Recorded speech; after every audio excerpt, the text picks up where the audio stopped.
I want you, like it's magnetic. Super iklim. Selanjutnya di sini saya akan membahas beberapa materi yang sudah dipelajari. Yang pertama ada konsep dasar perilaku organisasi. Yang kedua ada teori perilaku dan model perilaku organisasi. Selanjutnya yang ketiga ada perilaku individu, perilaku kelompok yang berpengaruh terhadap organisasi. Yang keempat, teori motivasi dan penerapannya dalam organisasi. Selanjutnya yang kelima ada nilai sikap dan kepuasan kerja. Yang keenam, membangun kerja tim yang efektif.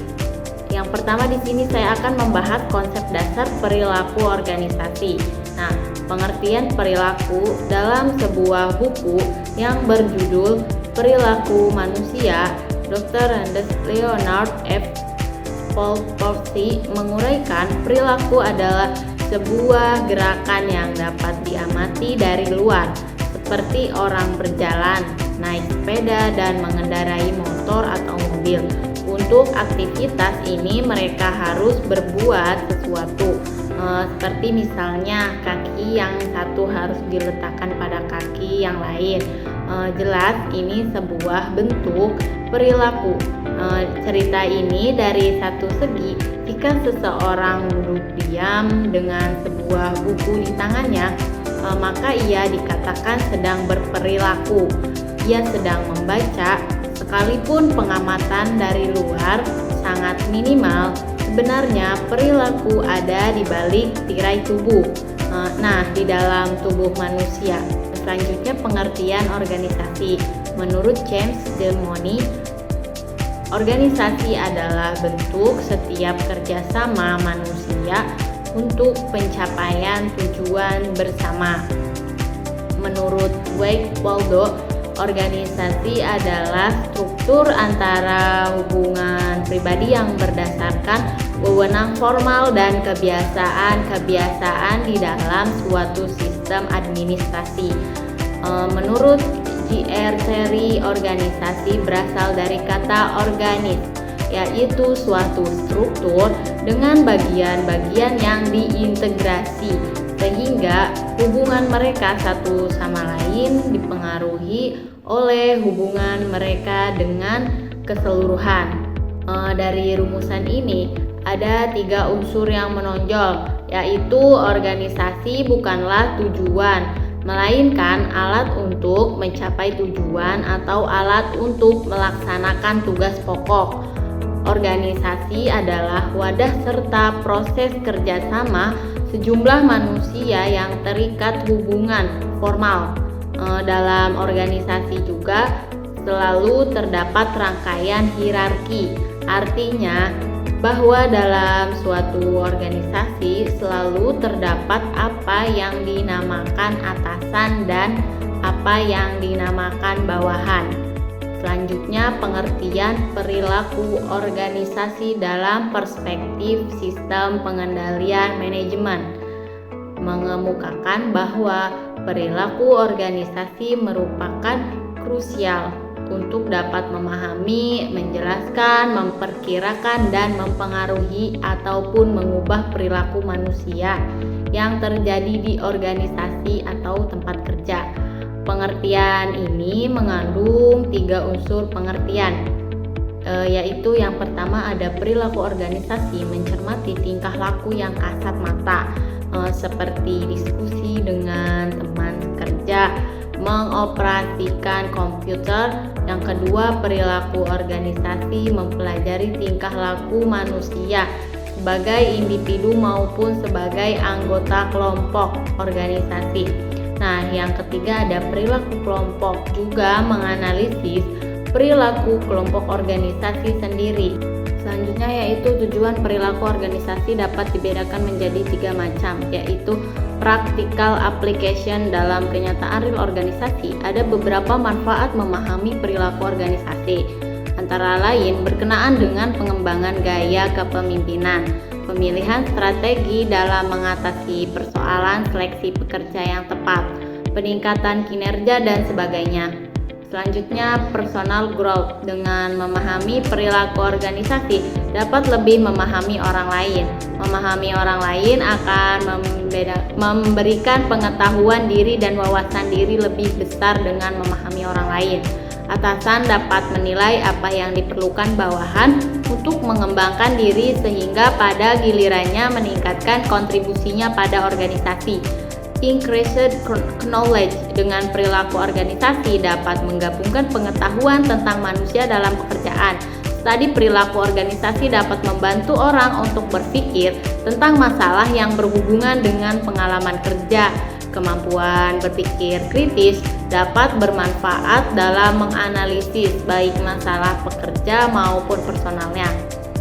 Jadi, perilaku individu dalam organisasi. Perilaku individu dalam organisasi pada hakikatnya adalah hasil integrasi antara individu-individu dalam organisasinya. Oleh karena itu, untuk memahami perilaku organisasi, sebaiknya diketahui terlebih dahulu individu-individu sebagai pendukung organisasi tersebut.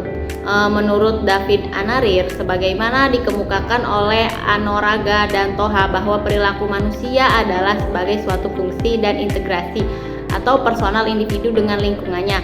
Berbagai karakter yang diperlihatkan oleh individu sesuai dengan jabatannya tentunya akan berbeda-beda dan perilakunya adalah ditentukan oleh masing-masing lingkungannya yang berbeda. Karakter yang dibawa individu ke dalam tahanan organisasi, kemampuan kepercayaan pribadi, pengharapan kebutuhan, dan pengalaman masa lalunya. Ketika seseorang individu berintegrasi dengan lingkungannya, maka disitulah terbentuknya perilaku secara langsung. Keduanya baik individu maupun organisasi dengan karakternya masing-masing. Terintegrasi maka akan menimbulkan perilaku individu dalam organisasi. Selanjutnya, kepribadian dalam perilaku organisasi.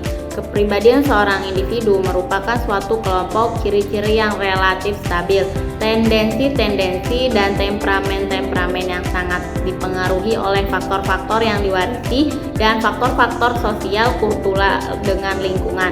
Asas koordinasi adalah suatu kekuatan yang menyatukan dan menyelaraskan usaha bersama dari masing-masing unit kerja guna mencapai tujuan. Supaya koordinasi dapat berjalan baik, diperlukan autori, kekuasaan atau otoritas dalam organisasi, mutual service atau pelayanan bersama, dan doktrin atau asas hierarki adalah rangkaian anak tangga berjenjang daripada pembatasan wewenang, tugas, kewajiban, dan tanggung jawab. Supaya hierarki berjalan lancar, diperlukannya leadership atau kepemimpinan, delegasi kekuasaan, penentuan serta pembatasan tugas.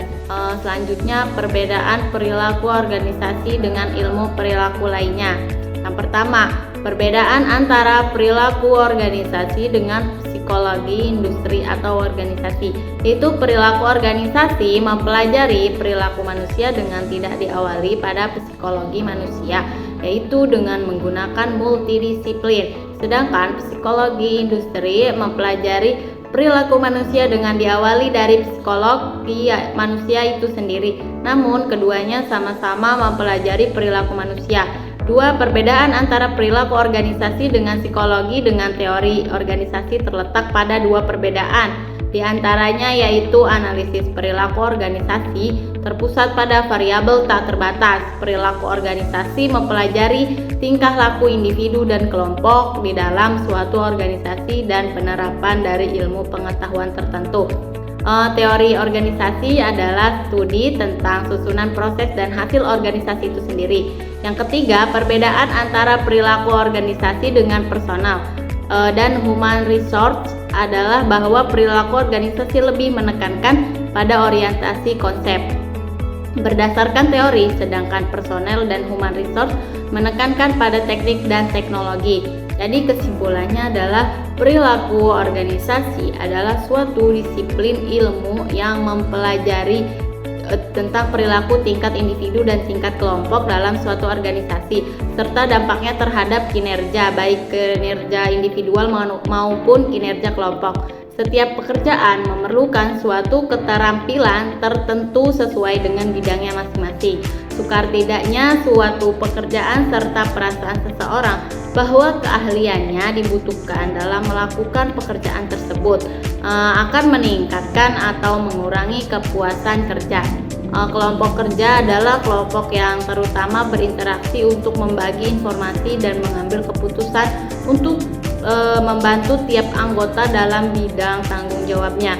Tujuannya adalah berbagi info tanggung jawab individual, keterampilan beragam atau acak. Selanjutnya yang kedua ada teori perilaku dan model perilaku organisasi. Yang pertama ada pengertian perilaku organisasi. Nah, perilaku organisasi adalah studi yang menyangkut aspek tingkah laku manusia dalam suatu organisasi atau dalam suatu kelompok tertentu.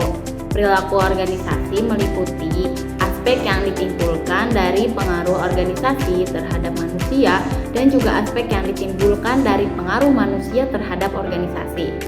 Yang selanjutnya ada tujuan dan prinsip dalam organisasi. Beberapa tujuan organisasi yang secara umum banyak dijadikan sebagai acuan dalam pembangunan sebuah organisasi, yaitu meningkatkan kemandirian serta kemampuan dari sumber daya yang dimiliki, menjadi wadah yang membantu mencari keuntungan bersama-sama dengan kerjasama yang sudah terbagi dengan baik.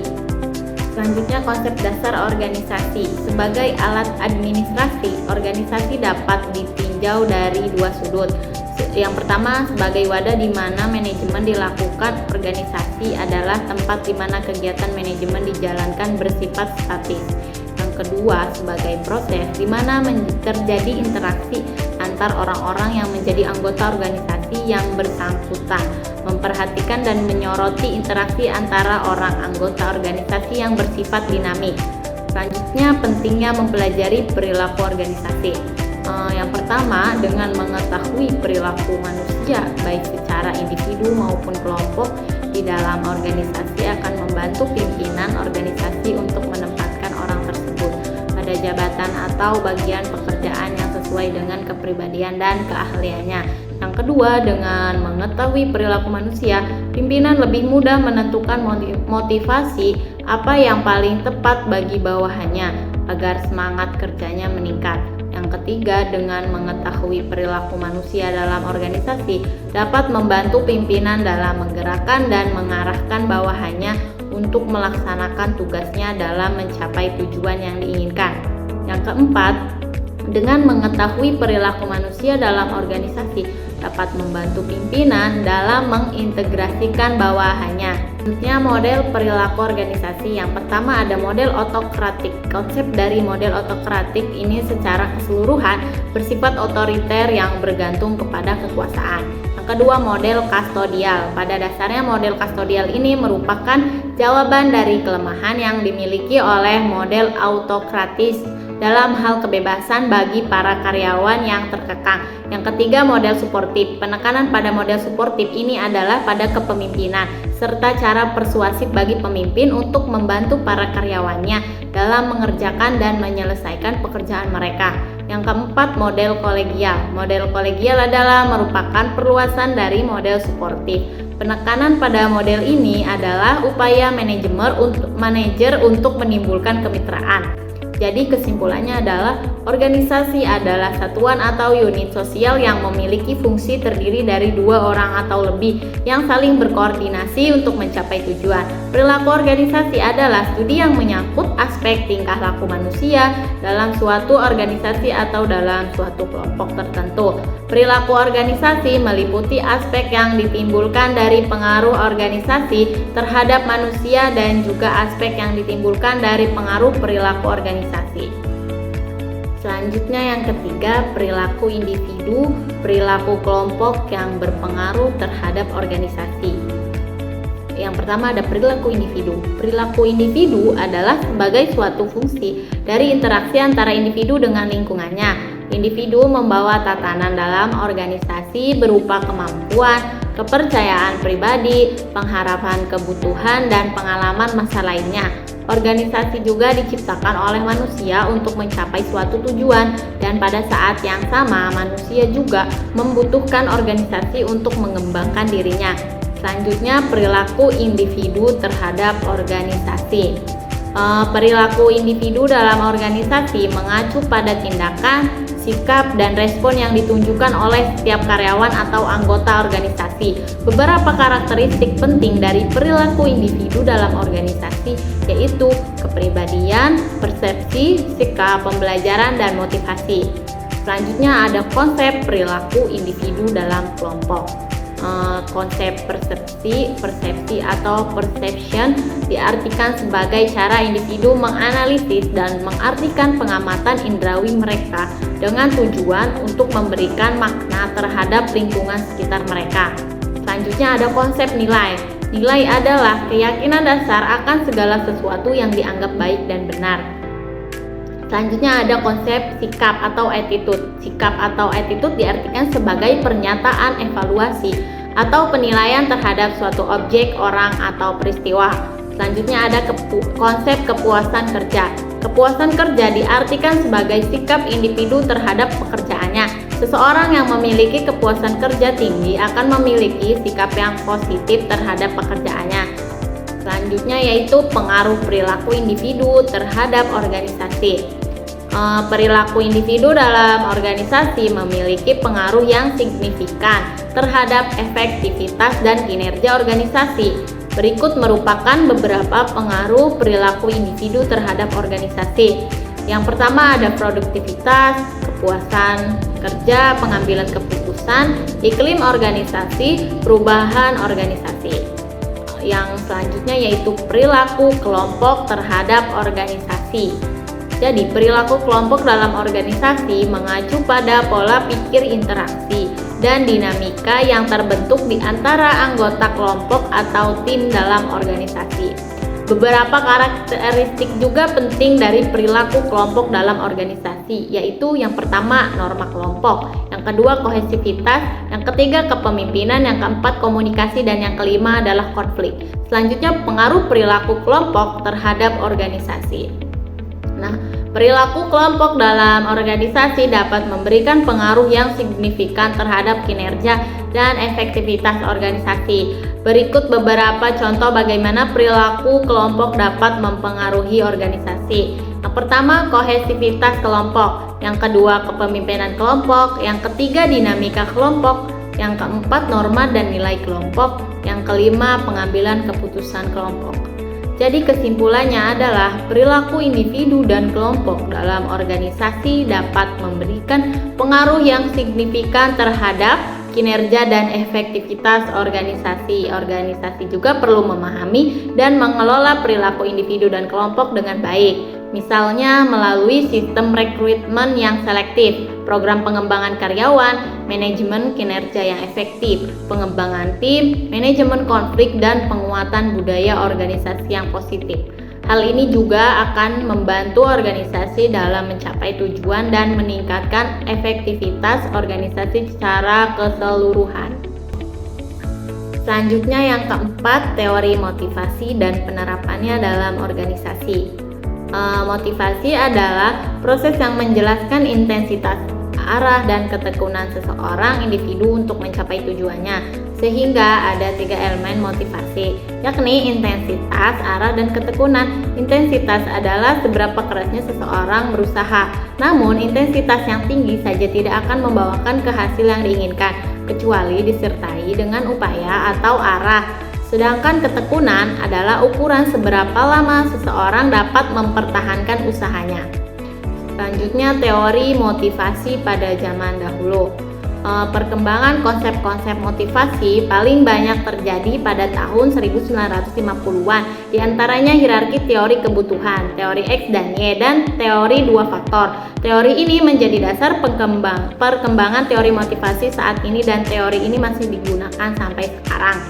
Hierarki teori kebutuhan. Teori ini dicetuskan oleh Abraham Maslow dan menyatakan bahwa manusia memiliki 5 hierarki kebutuhan, yaitu kebutuhan fisiologis, kebutuhan keamanan, kebutuhan penghargaan, dan kebutuhan aktualisasi diri. Manusia akan terdorong untuk mencapai kebutuhan yang lebih tinggi setelah kebutuhan yang lebih rendah terpenuhi. Selanjutnya teori X dan Y. Teori ini dikemukakan oleh Douglas McGregor dan menggambarkan 2 pendekatan terhadap manajemen karyawan. Teori X menganggap bahwa karyawan cenderung malas dan perlu dikendalikan. Sedangkan teori Y menganggap bahwa karyawan memiliki potensi mandiri dan bermotivasi intrinsik. Selanjutnya teori dua faktor. Teori ini dikemukakan oleh Frederick Herzberg dan membedakan antara faktor-faktor yang memotivasi, faktor motivator, dan faktor-faktor yang menyebabkan ketidakpuasan atau faktor higien. Dalam lingkungan kerja, faktor motivator seperti pencapaian, pengakuan, dan tanggung jawab. Sementara faktor higien seperti kondisi kerja, gaji, dan hubungan interpersonal. Teori motivasi kontemporer. Teori motivasi kontemporer merupakan perkembangan konsep-konsep motivasi yang terjadi pada zaman sekarang. Beberapa teori motivasi kontemporer yang dibahas meliputi teori-teori yang lebih modern dan relevan dengan kondisi saat ini, seperti teori motivasi berbasis kebutuhan, teori motivasi berbasis proses, dan motivasi penghargaan. Penerapan motivasi dalam organisasi menjelaskan bagaimana konsep-konsep motivasi dapat diterapkan dalam konteks organisasi untuk meningkatkan kinerja dan kepuasan kerja karyawan. Penerapan motivasi dalam organisasi melibatkan strategi yang dapat memotivasi karyawan, seperti memberikan pengakuan, memberikan kesempatan pengembangan karir, dan menciptakan lingkungan kerja yang mendukung motivasi individu. Selanjutnya, penerapan motivasi dalam organisasi. Penerapan motivasi dalam organisasi mencakup strategi-strategi untuk meningkatkan motivasi dan kinerja karyawan. Beberapa contoh penerapan motivasi dalam organisasi yang dibahas meliputi memberikan pengakuan, memberikan apresiasi dan pengakuan atas prestasi kerja karyawan dapat meningkatkan motivasi dan kepuasan kerja. Memberikan kesempatan, pengembangan karir, memberikan kesempatan bagi karyawan untuk mengembangkan keterampilan dan karir mereka dapat menjadi motivasi tambahan untuk menciptakan lingkungan kerja yang mendukung. Selanjutnya, motivasi individu, lingkungan kerja yang positif. Kolaborasi dan memberikan otonomi kepada karyawan dapat meningkatkan motivasi dan kinerja mereka. Selanjutnya, motivasi dan kinerja. Motivasi dan kinerja memiliki hubungan yang erat. Motivasi merupakan keadaan atau kondisi yang mendorong seseorang untuk melakukan sesuatu sehingga dapat mencapai tujuannya. Motivasi yang tinggi dapat meningkatkan kinerja seseorang dalam menyelesaikan tugasnya dengan lebih baik dan efektif. Dengan adanya motivasi yang kuat, kinerja seseorang dapat meningkat sehingga proses penyelesaian tugas dalam bekerja dapat dipercepat. Motivasi juga sangat penting dalam proses belajar, karena seseorang yang tidak memiliki motivasi tidak akan mungkin melakukan aktivitas belajar dengan baik. Memberikan penghargaan pada karyawan. Memberikan penghargaan pada karyawan merupakan salah satu strategi motivasi yang efektif dalam meningkatkan kinerja dan kepuasan kerja. Penghargaan dapat berupa pengakuan atas prestasi kerja karyawan, baik dalam bentuk ucapan terima kasih secara pribadi maupun program formal yang diumumkan secara luas. Penghargaan intrinsik dapat berupa program pengakuan karyawan, sementara penghargaan ekstrinsik dapat berupa sistem kompensasi. Dengan memberikan penghargaan, karyawan merasa dihargai dan termotivasi untuk terus berprestasi dalam pekerjaan mereka. Jadi kesimpulannya adalah motivasi diidentifikasi sebagai faktor kunci yang mendorong, merangsang, atau menggerakkan seseorang untuk mencapai tujuannya. Motivasi juga sangat penting dalam konteks perilaku organisasi karena dapat meningkatkan kinerja individu dan mempercepat proses penyelesaian tugas. Motivasi juga diperlukan dalam proses belajar karena seseorang yang tidak termotivasi tidak akan melakukan aktivitas belajar dengan baik. Oleh karena itu, penerapan strategi motivasi yang efektif dalam organisasi dapat membantu meningkatkan kinerja karyawan dan mencapai tujuan organisasi dengan lebih efisien. Selanjutnya yang kelima, nilai sikap dan kepuasan kerja. Yang pertama, nilai. Nilai adalah konstituen yang sangat penting dari kehidupan individu. Nilai atau value penting untuk dipelajari dalam perilaku organisasi karena di dalamnya untuk memahami sikap dan motivasi, karena di dalamnya dasar untuk memahami sikap dan motivasi, dan karena nilai-nilai mempengaruhi persepsi nilai, ialah keyakinan yang bertahan lama mengenai sesuatu yang dianggap berharga atau worthwhile, penting atau important, mempunyai arti atau meaningful, diinginkan atau desirable, dan diprioritaskan atau preferable. Nilai dapat diartikan sesuatu yang diinginkan penting dan memiliki arti, sehingga diperjuangkan untuk direalisasikan. Selanjutnya, nilai terminal diartikan merujuk pada keadaan akhir eksistensi yang sangat diinginkan. Nilai terminal merupakan tujuan yang ingin dicapai seseorang selama hidupnya atau merupakan visi. Contoh nilai terminal menurut Rockridge dalam Robin adalah A. Suatu hidup nyaman, hidup makmur, suatu hidup yang menggairahkan atau hidup akhir merangsang. C. Rasa berpresentasi, kontribusi lama, atau suatu dunia damai atau bebas dari perang dan konflik, suatu dunia yang indah atau keindahan alam dan seni. Selanjutnya, nilai instrumental, yaitu merujuk ke modus perilaku yang lebih disukai atau diinginkan, atau cara untuk mencapai nilai-nilai terminal, atau biasanya sebagai sebuah misi. Contoh dari nilai instrumental masih menurut Rockridge dalam Robin adalah berpikiran luas atau berpikiran terbuka, ambisius dalam bekerja, kapabel atau mampu, efektif, riang atau senang gembira, bersih, rapi, dan teratur. Selanjutnya ada sikap. Sikap adalah kesediaan bereaksi terhadap suatu hal. Ini berarti bahwa sikap senantiasa terarahkan pada suatu objek tertentu, dalam arti bahwa tak ada sikap tanpa objek, dan gerakan atau reaksi terhadap objek inilah yang dimaksud dengan sikap. Sikap dapat didefinisikan sebagai perasaan individu tentang atau kecenderungan ke arah lain, orang, benda, peristiwa, atau kegiatan. Sikap juga meliputi perasaan efektif seperti suka dan tidak suka, dan kepuasan dan ketidakpuasan. Sikap mencerminkan bagaimana seseorang merasakan sesuatu.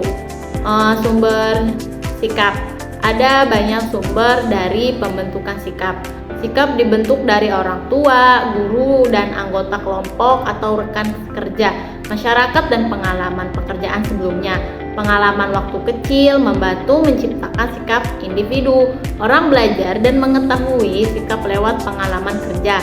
Mereka juga mengembangkan sikap terhadap faktor-faktor seperti persamaan upah, evaluasi prestasi, kemampuan manajemen, rancangan kerja, dan keanggotaan kelompok kerja. Ada beberapa tipe sikap. 1. Kepuasan kerja. 2. Keterlibatan kerja. 3. Komitmen kerja. Sikap dan konsistensi. Orang-orang juga mengusahakan konsistensi antara sikap-sikapnya serta antara sikap dan perilakunya. Ini berarti bahwa individu berusaha untuk menghubungkan sikap-sikap mereka yang terpisah dan menyelaraskan sikap dengan perilaku mereka, sehingga mereka kelihatan rasional dan konsisten. Kepuasan kerja. Menurut Robbins, kepuasan kerja atau job satisfaction diidentikan dengan hal-hal yang bersikap individual. Karena itu, tingkat kepuasan setiap orang berbeda-beda, dan hal ini terjadi apabila beberapa faktor terpenuhi, yaitu kebutuhan individu serta kaitannya dengan derajat kesukaan dan ketidaksukaan pekerja. Kepuasan kerja merupakan respon efektif atau emosional terhadap berbagai segi atau aspek pekerjaan seseorang, sehingga kepuasan kerja bukan merupakan konsep tunggal. Selanjutnya ada faktor-faktor kepuasan kerja. Pertama, konten kerja, kompensasi, kondisi kerja yang mendukung, kelompok kerja, dan pengawasan. Kesimpulannya adalah nilai, sikap, dan perilaku yang saling terkait satu sama lain. Semua faktor ini menentukan kepribadian seorang individu. Nilai mewakili individu standar, iman, cita-cita, atau bahkan acara dan kegiatan. Ketika kita mengatakan bahwa individu harus setia kepada organisasi satu berfungsi, adalah ekspresi dari individu standar, iman yang ideal ia membawa dengan sebagai bagian dari kepribadiannya. Bangun kerja tim yang efektif. Kerjasama biasanya dilakukan atas dasar tujuan yang sama, yaitu tujuan yang hendak dicapai. Dalam suatu organisasi sangat diperlukan adanya suatu kerjasama kelompok atau teamwork, karena semua penggerak suatu organisasi adalah manusia, bukan mesin. komputer atau yang lainnya. Dan secara psikologis, manusia terdapat dalam 3 sifat, yaitu manusia sebagai insan individual, manusia sebagai insan sosial, dan manusia sebagai insan berketuhanan. Selanjutnya ada definisi tim. Menurut Sherif, mengutip dari Ingram, adalah sebuah unit sosial yang terdiri dari sejumlah individu yang memiliki peran masing-masing serta saling berhubungan satu sama lain dan memiliki seperangkat nilai-nilai atau norma-norma mereka sendiri. Definisi kerjasama. Kerjasama tim adalah suatu kemampuan untuk bekerja sama dalam menuju visi dan misi bersama. Dengan kata lain, kerjasama tim merupakan suatu kemampuan yang kuat dalam mengarahkan dan mendorong para individu dalam menuju dan meraih tujuan organisasi secara bersama-sama. Cara efektif dalam membangun tim. Hubungan interaksional atau sering disebut hubungan antar manusia atau human relation yang dilandasi kecintaan kepada sesama akan menghasilkan hubungan manusia mutualisme yang tidak dapat digantikan oleh motif apapun. Kejujuran merupakan tali pengikat organisasi yang paling kuat dalam membangun hubungan yang terpenting adalah sikap saling menghargai yang selanjutnya dapat meletakkan landasan bagi suatu hubungan yang baik. Hubungan yang baik tersebut akan berkembang ke arah kepercayaan. Tanpa kepercayaan, tim tidak akan berkembang maksimal. Hal ini merupakan masalah sentral hubungan antar manusia baik di dalam maupun di luar organisasi. Tanpa rasa percaya tidak akan bisa memimpin, mempertimbangkan cara pandang alternatif. Ada pula 3 kriteria utama dalam menentukan keefektifan sebuah tim kerja, yaitu hasil kerja tim, yaitu penilaian kinerja yang dihasilkan secara kualitas maupun kuantitas. Kepuasan, yaitu kepuasan yang didapatkan oleh masing-masing anggota tim dalam kerja tim, sehingga ingin bekerja lagi dalam tim yang sama. Selanjutnya belajar, yaitu anggota tim dapat mempelajari yang bermanfaat dari tim kerja tersebut. Selanjutnya langkah-langkah membangun kerjasama tim yang efektif. Yang pertama ada membangun kepercayaan dan saling menghormati di dalam sebuah tim. Yang kedua mengatur ekspektasi bersama. Yang ketiga pemimpin tim dapat memfasilitasi komunikasi di antara anggota tim. Yang keempat menanamkan sikap saling memiliki dalam kelompok atau sense of belonging. Yang kelima melihat sisi positif dari perbedaan pendapat. Yang keenam, pengkajian performa tim dan umpan balik setelah selesai kerja sama tim. Manfaat memiliki tim yang bekerja secara efektif.